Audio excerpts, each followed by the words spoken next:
Today is Friday, February 2nd, 2018. My name is Edna Sussman. I'm a reference librarian here at the Half Hollow Hills Community Library. We're interviewing Beverly A DiGiacomo, an Air Force and Air National Guard veteran, as part of our Veterans Testimonial Project and in collaboration with the Library of Congress's Veterans History Project. Thank you so much, Beverly, for your service and for being willing to participate in our project today. Thank you for having me. It's our honor. Beverly, where and when were you born? I was born in Louisville, Kentucky, June 15th, 1962. And who were your parents, their names, and what they did? Robert T. Monroe, the first, and Linda Monroe. My mom was a homemaker. My dad worked at United Catalyst and Chemical for 40 plus years. He had a plumbing business on the side, and he also served in the Army for 2 years. Did. Yes, from 1967 to 69. He drove colonels around at Fort Knox. Nice. And at the time, there were 3 of us little ones. And my mother was pregnant with the 4th that my dad didn't know. And he was at the airport getting excited about going off to Vietnam. And he was met by an MP to be told that he couldn't go because of having the 4th child.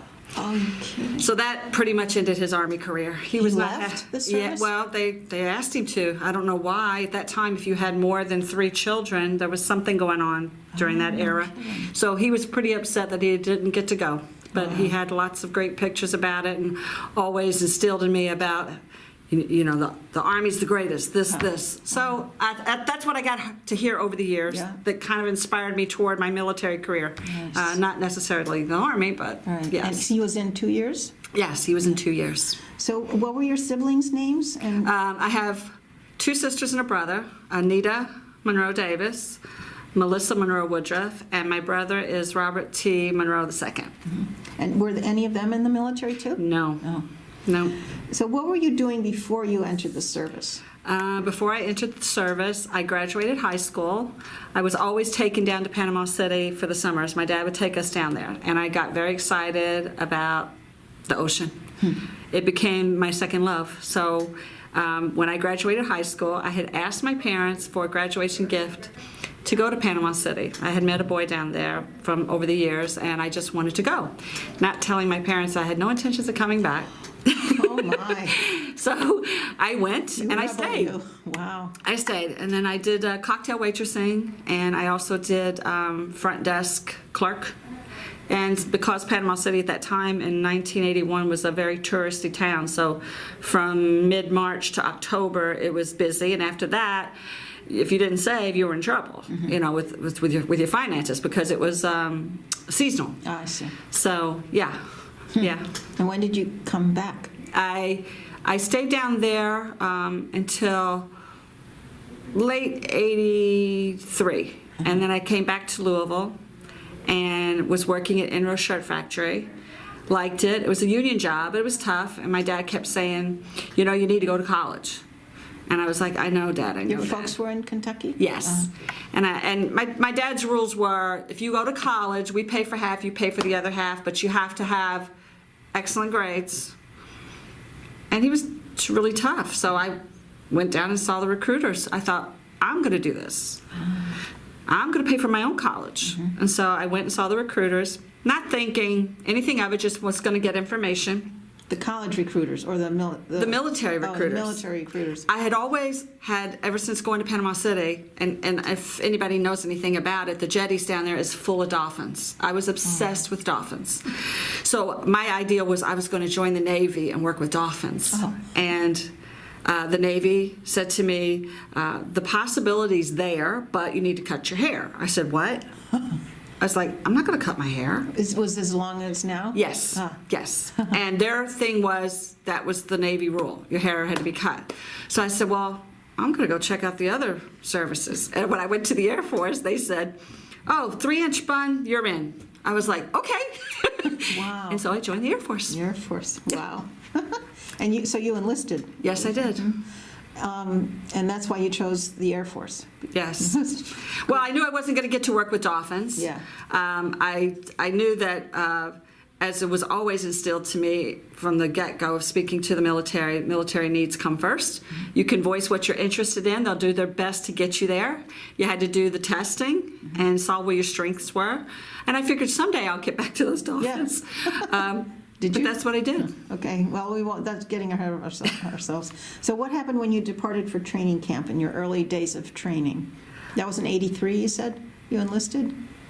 I went in October of 1984. Okay.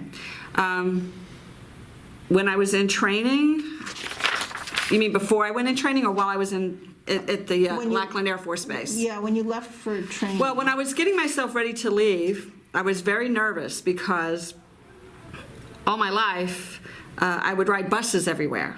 When I would go down to Panama City, when I would go visit aunts and uncles, I had never been on an airplane. Oh. And my dad says, look at this. She joined the Air Force and she's never been on a plane. So I was nervous about getting on that plane. But I got on it.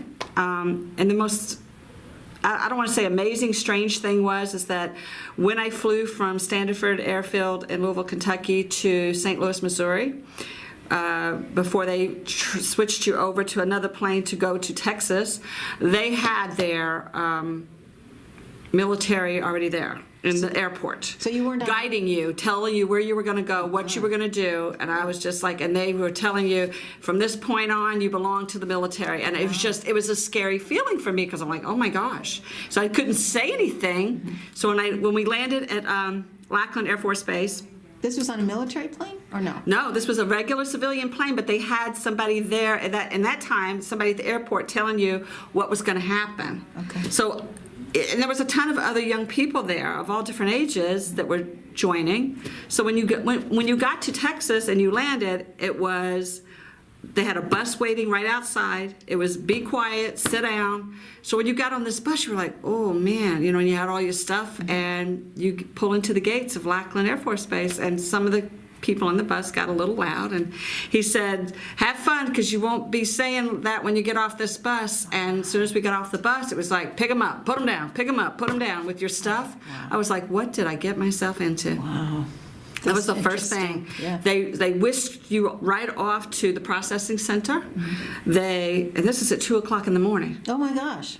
Whisk you right off to the processing center, give you your clothing, take you right to where you were going to be. Okay. 3743rd, that was my unit. Wow. And I will never forget it because once you got into the barracks, they just completely immerse you in. They tell you to put your things into the lockers, what you were going to do.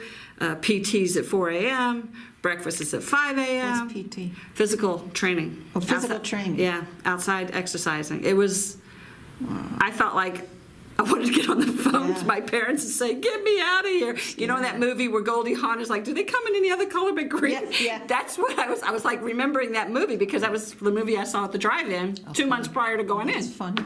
So I was like, oh no. So they brought you until you had a barracks, like? Yes. With how many, they were all female in there or no? Yes, we had, the building I was in, we had a brother flight, which was directly across the hall, and then in ours, there was 30-something girls, 2 sides set up with beds. We were told that we would be pulling guard duty, so every person had to do guard duty. 2 hours at a click, and you would be woken up. And so if it was your guard duty, you're the next person to wake up the next guard. And what it would be is there would be the drill sergeant, another person trying to get into your unit. So you would have this thing hanging on the window. On purpose, you mean? They would try to come into your barracks door, and your job was to not let them in. Oh my God. So they started you right away. Yeah. Well, did you carry a gun? No. Oh, so- No. I believe it was all mental because they would call you names. They would say some pretty horrific things trying to get you to open that door. And you had to stand your guard because under no circumstances do you open that door. Wow. So it was that was the beginning. Beginning of training. The whole beginning thing. of training. Wow. And get, nothing like getting woken up at 5 o'clock in the morning, throw on some, a T-shirt, your pants, your boots, and get out there and line up for PT. Wow. Yeah. And then you didn't go back to sleep after 2 hours. Then the day had started. No, you had to, like my shift, and I didn't like it. depending on how it rolled around, if flights outs were 9 o'clock and your shift was 11, you were up at 11 to do your shift. And then you went back to sleep? Yep, and then you got back. They got you right back up at 4. Oh, Yes. wow. Yes. So what was the training like? What did you, how long was it and what did you learn to do? It was 6 weeks. We did the M16, which I loved. Loved it. I was good at it because I always went hunting with my dad. So I had no problems or qualms about holding and handling a gun. It was great. When I was shooting, the instructor came over and says, "How do you know how to shoot like that?" I said, "Well, I grew up half in the city, half in the country in Kentucky." I said, "I was the oldest of 4. I was the son my dad wanted, but he got a girl, and I would always go hunting and fishing and everything with him. And he taught me, and I had uncles that taught me. So he said to me, keep that up, and you're going to get marksman for your platoon." Oh, and I wow. did. Oh, wow. I got marksman ribbon. I got awarded the marksman ribbon. Nice. It was great. I loved it. The other part was the getting ready to do the obstacle course that you have to do in order to graduate. And graduation was fun, except for I was so nervous at graduation, I passed out. Oh, gee. Oh. When it was the heat, we were standing out there and we'd have to do the marching. So when we would practice marching all the time before, I'll never forget my drill sergeant, Sergeant Large. That was the name? Large? His name was Sergeant Large, and we would, then they made us run in our combat boots in the rain. That was difficult on my feet. Wow. I'll never forget that. But the platoon would go to the right. When he'd say column right, in my head I just went column left. Whoa. And he'd run back over and he'd say, "Airman, can you get with the rest of us?" And I'd like, "Yes, sir, I'm sorry, sir." And the one thing that I always remember about him, he never brushed his teeth. Oh. I mean, maybe he tried, but it was just always, you would see debris and his breath smelled horrible. And that was the one thing in the squadron that all the girls would talk about. When is he going to brush his teeth? Wow, And they would get that's upset so about funny. it. You know, maybe that was just him, but that's what we would do. This training, in the barracks, when they got extra tough on us, they had set up squad leaders. I didn't want to be a squad leader, but they made me a squad leader. Oh. How did they determine who became a squad leader? Well, when they would come in and fill you out looking at your lockers, and they would tell you 6 by 6 is how your T-shirts had to be folded, your underwear, everything hanging had to be 1 to 2 inches apart, and they would come in there and measure it. And if it wasn't right, they'd rip it all out, throw it down, and tell you to start over. Oh my gosh. So I think they really picked the people who were quiet, reserved, and controlled, because I didn't want to be it. And Sergeant Harris, who was his assistant, which was the other drill instructor, said, "You can do this." He was always the nice one. Sergeant Large was always yelling at all of us. And so at one point, a lot of the girls, we were messing up on different things. And Sergeant Harris was the one who said, "You all have to get it together. It's a team. And you're going to graduate as a team or you're going to fail as a team." And we were like, "What?" "What do you mean fail?" He goes, "Do you want to wash out?" I was like, "No." So after he made me squad leader, which I didn't want to be, and we already had a chief, which is chief over the whole squad, there was a young person that she was kind of messing up, and I wasn't. So he came back to me, he goes, "We're making you chief now." I said, "I don't want that." He's like, "You don't get a choice." Are you kidding? No. Is that like a promotion, you get more money or No, privileges or it's just anything? part of your training. Oh, okay. So he had made me chief, and I had reverted back to the things that my dad always taught me was no matter what, you pull together. And he would tell me about the things he did in the Army. That somebody was good at one thing, that one person did for everybody. So I just used what my father taught me. I said, "Okay, I'm good at shining the boots. I'll do everybody's boots." Another girl was good at ironing. She did everybody's ironing. Somebody else was good at doing all the T-shirts she folded. smart. So within a matter of a few weeks, Sergeant Large was blown away because he'd come in and somebody else was good at going through everybody's locker and measuring to make sure there was exactly 2 inches apart. Now, how many people are we talking that are under your...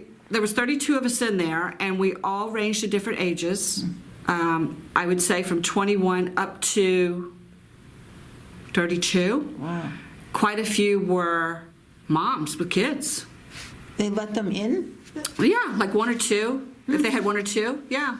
Because we're talking 80s, 84. Right. So that's how we, and they kept instilling into you when you would practice and get ready for parade and toward graduation, we can bring you back here. When like you get threatening? yes, when you get to the base, we can bring you back here if you're not doing what you're supposed to do. And it's like, oh God, I don't want to come back here. I don't want to do another 6 weeks. Wow. And that's what kept everybody in line, I think. But we all managed. We got through it. It was great. I loved my favorite parts was doing the M16 and the obstacle course. A lot of people complained about the obstacle course. I loved it. Huh. You know, the MREs weren't that great, but it was food. Yeah. Just, you were challenging yourself, really. Uh-huh.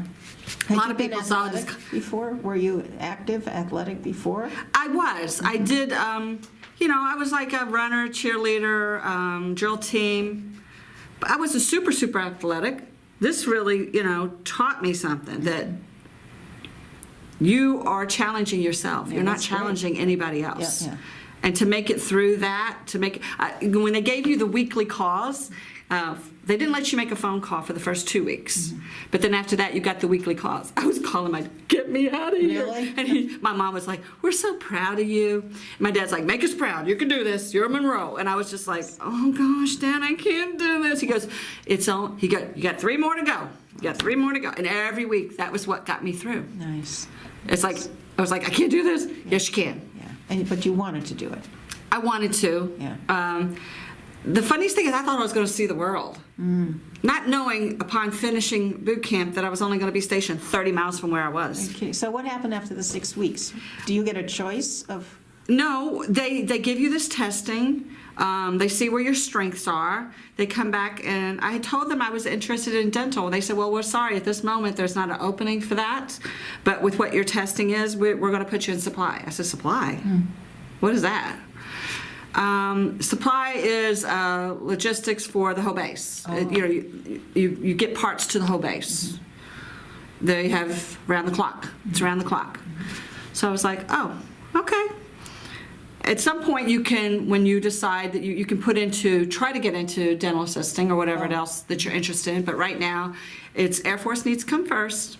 This is where you scored. This is where we see your strengths at. And this is where we're putting you. I was like, okay. So then when they came back and said, before you finished, you had to put in where you would like to go. That doesn't mean that you're going to go. And it came back and they said, you're going to Eglin Air Force Base. I said, wait a minute. I said, that's only 30 miles from where I was living. Yeah, that's where you're going. I was like, I wanted to go to Hawaii. Oh, I see. But I got Eglin Air Force Base, which was 30 miles from Panama City, Fort Walton Beach. Oh, funny. Never would have imagined that. Yeah. Loved it. That was in Texas? No, Eglin Air Force Base is in Fort Walton Beach, Florida. Florida. Yeah. So and your folks were back in Kentucky? Yes. Okay. Yes. And so my dad thought it was kind of funny because you left Panama City to come to Kentucky to end up back down that way. Right. That's very funny. So how long were you there then, Eglin? I was at Eglin Air Force Base from 1984 till March 1988. Wow. And then when I got out, I met my fiance, who eventually became my husband, came to Long Island, and I wanted to be in the reserves because I didn't want to stop. So I found out about the 106 West Hampton Air National Guard unit. So pretty much when I came up, they just transferred paper from reserve, from active to reserve. Oh, okay. It was a pretty smooth transition. Yeah. Well, when you were ready to be, you had signed up and it had to be 4 years? Yes. Did they give you the option to re-up? Yes, they did. Oh. And at the time, when they gave me the option to re-enlist, that was when my then fiance, husband, they were giving me orders to go to Italy. Oh. And I wanted to. And he's Italian, and he said, no, you can't go. He goes, if you go, I'll never see you again. Oh. And I said, Rob, that's not true. He goes, no, I know. He goes, I will never see you again. So he flew in and gave me an engagement ring. Oh my God. And the rest they say is history, because he said, there's an air base up by my house. He goes, it's just like Florida without the palm trees. So I said, really? And at the time, you know, he was 7.5 years older than me. And How had you met him? excuse me? How did you meet him? Oh, that's another good story. I was, while I was on active duty and being part of supply, every once in a while special mission duties would come up. And I might as well share that. That's good. Yeah, what does that mean? Yeah. Special mission duties would come up, and as a supply tech, you could put in for them. So the 655th Air Squadron, which is the paratroopers and so forth, were going out on a search and rescue mission. You don't know to where? I mean, They were going to the Cayman Islands, and I asked my commander if I could be the supply tech, and he said, sure. So I had to go through a little bit of training. I had to finish getting another clearance to go, and I got to go on a C-130 for what they call like a picture of the clock, and I got the 9 o'clock position on the plane to watch. There had been some Jamaican and Cayman Island people who had went on down there. When you fish, the more money. So they had went out without their protective gear. And their boat had capsized, and they had called for the 655th to do a search and rescue. So I had came back, but while down there, I was the only female on this. You're kidding. On this excursion. And how long were you down there? We were only down there for a week and a half. But the strangest thing is that the Cayman people, I guess, I don't know if they weren't looking or paying attention because my hair was all up underneath the hat. That evening, they had like a feast, if you will, for us. And we were all in civilian clothes, and here I am, my hair down. They're like, whoa, you had a woman with you? They didn't know this. And they gave me this little badge. It was like an honorary badge from their police department, and we had a little feast, and it was fun. So when I came back, I said to the commanders, if there's any other supply things coming up, I'd like to do it too. And so there was a special thing in Cocoa Beach, Florida, something with the shuttle, and they needed a supply tech person, and I said I'd like to do that, and so I knew that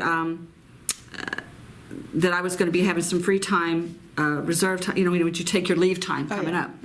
So I decided I wanted to volunteer for that, and I went over there, and that's when I met my husband. He happened to be at this place, and he came up to me and he's like, where are your girlfriends? And I'm like, I'm not here with no girlfriends. He goes, no, I just saw those girls with you. I said, no, I'm here by myself. Because at the time I had another boyfriend for a long time, for 3 years, and we were breaking up, so I was kind of at this place by myself. And he's like, no, I saw you with, I'm like, sir, I am not here with anybody. Yeah. Do you understand? He's like, okay. So then he comes back later and says, you're going to be my wife. And I'm like, oh my gosh. I just looked at him. I'm like, yeah, okay. Who says? He goes, my mom. I said, where is she? He goes, that's not funny. My mother passed away. I was like, what?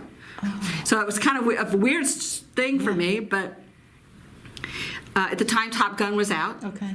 And the song, You Take My Breath Away, was playing, and that was our first dance. Wow. How soon after that did you get married? We didn't. Oh. I decided to get out and go to the reserve. I wanted to be married sooner, but he was like this confirmed bachelor, and he wasn't going to get married kind of thing. We stayed engaged for 12 years. Wow. And then we got married. And where did you live during that time? In North Belmore. Okay, on Long Island, yeah. Yes. Okay. Yes. And what were you doing, working? When I first came and got out, I wasn't sure what I was going to do. I had started working for Citibank as a teller. And at the same time, through the benefits of Citibank, because when I was in the Air Force, I knew that I wanted my teeth fixed.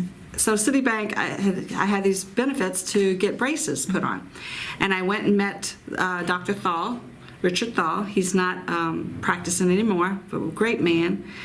And he put the braces on my teeth. And he said, I know you're working at the bank, but I think you'd be good at this. And I said, what? And he had set me up with an interview with a Dr. Stanley Bush, who is now no longer practicing either.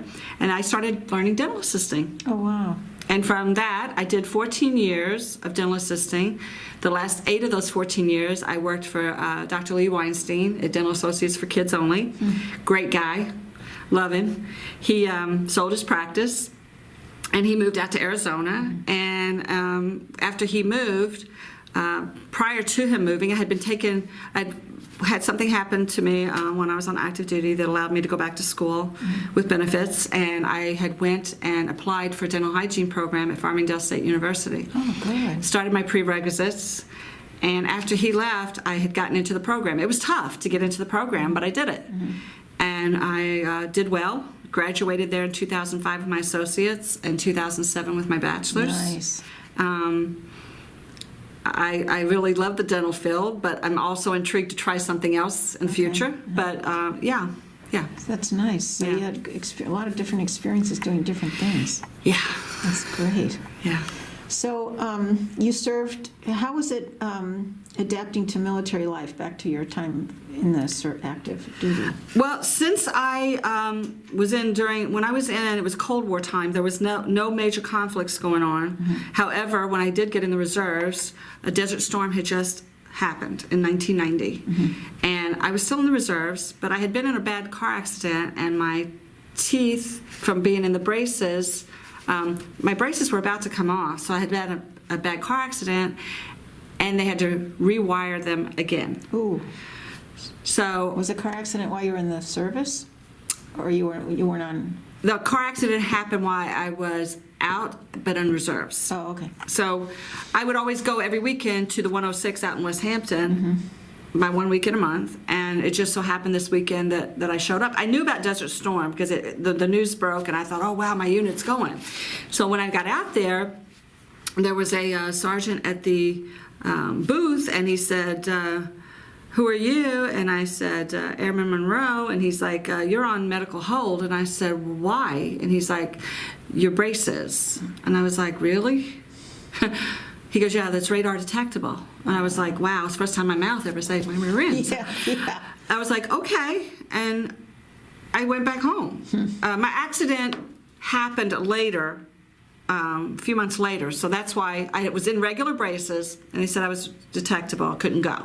So then my accident with the car accident happened a few months later, and after being wired together and back and forth, the ride became too much. So in 91, I had to give up doing my reserve duty because I was going through the way the accident happened. It involved a police officer, and so I was having to go back and forth to court, to the hospital, through physical therapy into Manhattan. Wow. It was they had to cut me out of my car. So it was pretty bad. Thank God you lived through it. Well, yes, in the first 4 hours, I had no feeling from the waist down. I thought I was paralyzed. Oh, my And it was the shock. They told me it had something to do with the spinal sheath that protected me from the impact. So my body kind of went into shock. And then while I was in the emergency room, with galls all in my mouth, because from where I had been in braces, when my face hit the steering wheel, I thought I broke the teeth off because it felt like it. But they bounced because they were used to being moved. Had I not been in braces, I would have lost those teeth. Wow, amazing. And and knowing what I did, being a dental assistant at the time, I knew that the hours were the factor. So the first 6 hours are crucial. So I got right away to the oral surgeon, and they put me together, and I knew that it was going to be a while of, drinking stuff through a straw. Yeah, wow. But I saved my teeth. Amazing. Yeah. Wow. So, going back to when you were stationed for your service, what about social life and the food? You said wasn't too bad. After I got to my base of duty, Eglin Air Force Base, that was the time of my life, the best years of my life. Really? I would highly, highly recommend that young people serve their country, either right after high school or after they've done some college. I think every young person should give 2 years, at least. It teaches camaraderie. It teaches teamwork, empathy, compassion, and respect for others. That's really the major one, good respect. advice. Good thoughts, yeah. Yeah. Did you develop good friendships and Oh, camaraderie yes. there? Dee Dee Toccato, I'll never forget her. She was an airplane mechanic. She's still my best friend to this day. Really? Bill Root, who ran the there's the electronics avionics shop. Let's see, his wife, Anna Root, she and I, these are my best friends for 25 plus years Wow. now. You served together. Yes. Wow. Yes. Bill and I served together. We were roommates for a while. You're kidding. We had a house off base. Oh yeah. Bill was very proficient in Taekwondo. How come a lot you of lived martial. off base? Well, at the time, I did live in the barracks for a short while. Okay. And then I went off base. I'm a very private person, and I won't knock the barracks, but you get woken up at all hours of the night. Yeah. Knocking, partying. Oh. It wasn't me. And I knew it was going to be an expense, but I wanted quiet and solitude. Nice. And it was great because when he and Jim was a civilian contractor, when they interviewed, it was like, we don't do this. Everybody has a chore. Strictly for the house, Oh please? yeah, Oh. strictly military. You know, Very it's just nice. that's how it worked, and it was great. It's nice. We had a wonderful time. But Dee Dee and I and the girls, every Friday night was fun night at the enlisted club. Really? Oh yes. On the base. On the base. We would have fun dancing. It would be like a total girls group because we had fun dancing, and the guys were like, try to intervene. We're like, no, this is girls' night. Goodbye. And that's what it was. We had a blast. We did everything from 4-wheel driving up at, because there was a lot of, Harbor Field is nearby. Sometimes the people from Fort Hood would come in, and there would be competitions. I forget the name that they call it, but there were competitions that would be done. Also, as being a supply tech, I got to know all the different affiliations on the base, which I love. The EOD, Explosive Ordnance Division. Oh. They would talk about the things they would do about undoing makeshift bombs, So you have to keep track of the supplies for all the different divisions. Yes. Well, what had happened was it looks like in the supply unit, you have a running conveyor belt that comes in, and when our government orders things for the bases that they need, it has to come in, and you have to log it into the computer, and then it's set up as to who gets what and how much of what. Ah. And they have to allocate themselves how much they need for this period before they can order for the next period. Okay. And would you And have to see when or where they went to and make sure they get there? Well, that's the thing. You have different sections. At one point, I was a check-in person, then I got to become a driver. Oh. And the driver's job was, you'd have bins, it was all lined up, and a piece would come in from, say, the fire department section, and they needed X amount of this, this, and this. Well, the paper would print out, you have to go to the bins, and sometimes you're climbing it. Back then, now it's automated. Back then, there was a certain amount of people, and you'd have to go to the bins, pull out the parts, come back, get it in the truck. And you're not doing one shop at a time, you're doing several, almost 20. You'd fill up the back of that truck. Wow. And you'd have the papers, and then you'd have to go from shop to shop to shop. A lot of times, I loved working night shift. Why? I did the night shift mostly, the 3 to 11 or the 11 to 7 sometimes. 3 in the afternoon? Yeah. Oh. Because I loved being at the beach. Oh. And I loved being with the dolphins. And I still got to be able to be with the dolphins because the Gulfarium was there. So I did volunteer work with Betsy, Betty, Boo Boo, and Sam. Those were the 4 dolphins then. Now it's much huger. But I had a really good time being able to... and I would also go to the jetties to swim with the wild dolphins. You're kidding? No, Wow. they're angels. Wow. They are, and I Nice. loved it. That's So nice. even though I didn't get to actually physically work with dolphins, it was a blessing being sent to Eglin because I didn't know that I could still see them, Yeah. and that's what I would love to do. That's why, when time came around to how you would, at one point someday I was working for a year, I was doing the check-in part of supplies when they would come in. And when openings came up, I saw how some of the people were doing the, I guess they call it shipping and receiving, where you're the driver. I was like, I want to do that. And I had to put in for it. It was still a supply unit. Okay. I put in for it, I got to do it. Nice. It broke up the monotony of sitting there checking things in. I got to be out, and I got to know all the mini shops on the base, which Must made be a it. huge base. Oh, it was. It's still huge. Yeah. It's probably even bigger now, but it was great. I loved it. And Interesting. that's how I found out about the 655th, being able to volunteer as a supply person to go on that rescue. Yeah. And when things would show up, I'd want to Nice. do it. But the greatest thing was Commander Gonzalez. He would always have for us, when we worked hard, every Friday, just about every Friday, oysters and a cake. Oh. You work hard, you play hard. That was his motto. Nice. And that's what, we had a ball. Yeah. It's family. Now, you've kept in touch with your friends. What about, are you part of any military groups, organizations? I'm not per se yet.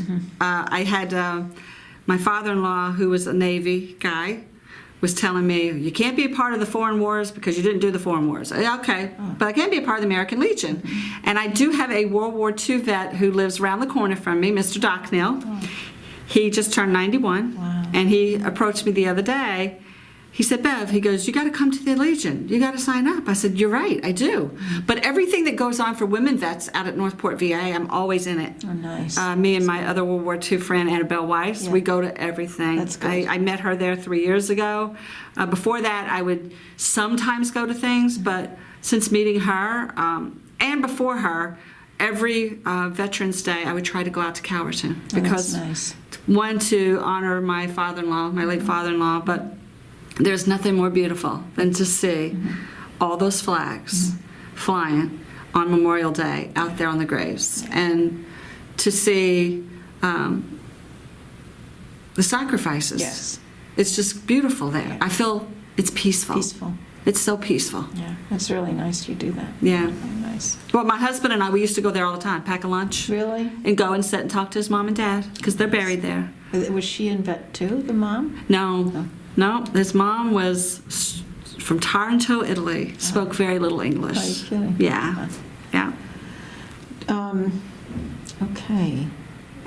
Is there anything that we haven't covered that you'd like to share? You told us about some life lessons you learned from the military that you think kids should serve a couple of years and what it teaches you. How did your service impact your feelings about war and the military in general? War is necessary. It's the one thing that makes America what America is, and that is men and women are out there fighting for our freedoms. And even as a veteran, I always thank a vet, vet to another. Yeah. Or if I see somebody wearing something, I come, I'm a vet too.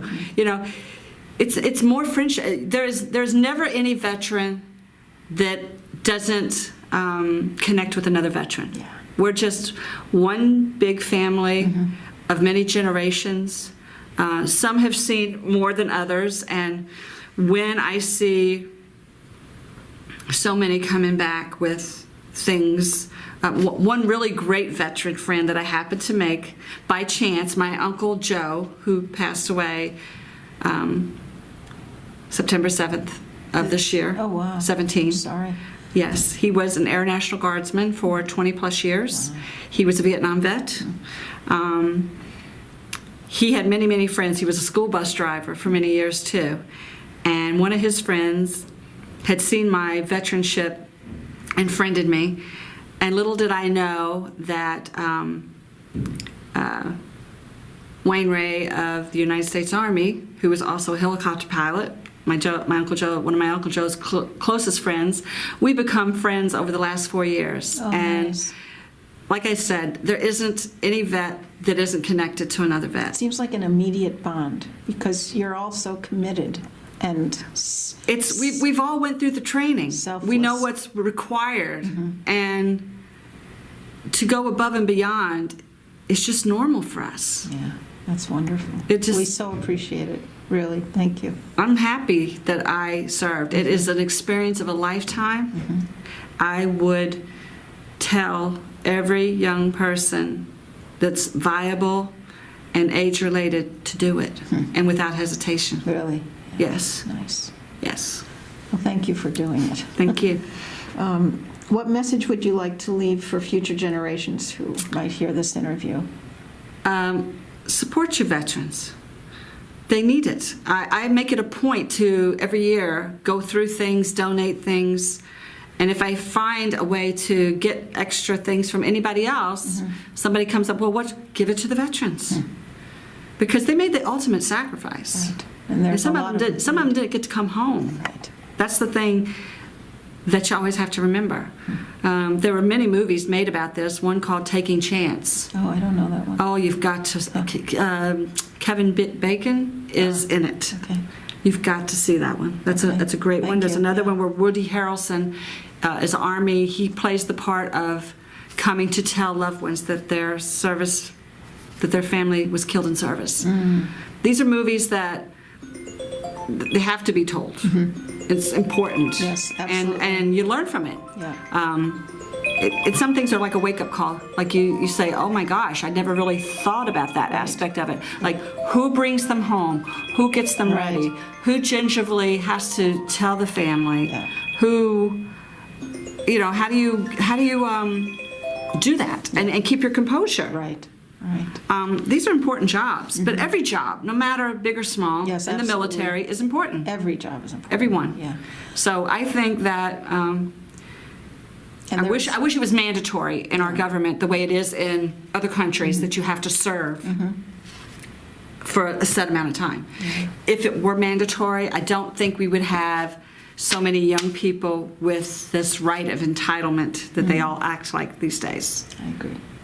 And I think that we would all be more fortunate for it. But that's the major thing is respect. Yeah. Respect is what the military utmost teaches. That's one of the best things people can learn in treating other people. And so it goes a long way. It carries over into life, regular life too, not just military. Once you've been exposed to it, I think. I don't think that I would be the person I am today had I not been in the military. Really? I think that it taught me perseverance. It taught me that I have to self-direct and major empathy for others, because sometimes what you're going through is not nearly as bad as what somebody else is going through. Yeah. Good lessons. Yeah. Beverly, anything else? It's been really interesting to hear your stories. Were you injured ever during your military service? Was I injured? Injured or hospitalized? I was not injured. I did have something that happened to me. I can say I was accosted. Oh my gosh. And I had to go to court and fight about that, which won me my benefits to be able to go back to school. I'm a disabled vet. I have hearing loss from working the flight line and from what had happened to me. So, yes, it should never have happened. And I grew from it. It didn't define me. But it did allow me to go back to school, and I am a licensed dental hygienist. I like what I do. But the thing I've learned from the military, at the time when I was enlisted, my goal was to become an officer. Really? Because after being enlisted for a while and found out the officers get to do a lot more. And my dad had wanted me to go in as an officer, but I didn't want to listen to him. So while I was in, I was pursuing classes, and I was going to go to dental hygiene school while I was in active duty. Right. But that did not happen. It did not happen until I came out. Because they didn't have openings at the time. I don't know if it was that they didn't have openings. I think it was, for me, it was a financial situation. Oh. And you had to have prerequisites and things done before you could get in. And it wasn't until I got out from what had happened to me, and I had all my documentation and my paperwork, and my father-in-law said, you can apply for disability. And I was like, what? He's like, that wasn't allowed. And through my New York State representative at the time and the Northport VA, I went, I saw, and I found out I do have rights, besides everything that I ever did as a citizen and military. So I went, I did, and I've learned. You have to learn to utilize all things that are there for you. The VA puts out enough information. If you don't read it, it's not on them. It's on you. Right. You have to And now with technology, you have to be your own advocate. And so I feel, for me, my time in the service, my time in New York, my years married to my wonderful husband, my beautiful son, you grow and change every day of every year. And if something isn't working, do something else. There's no reason for woe is me. You can have as many educational opportunities as you want, as you're willing to put into it. So I think that The service for me was the best thing in my life. I would live it over again and again. And I learned a lot of good things, and I'm thankful Well, and blessed. yeah. Thank you. Yeah. Thank you so much, Beverly, Okay. for your service and everything you've shared. Thank you. Thank you.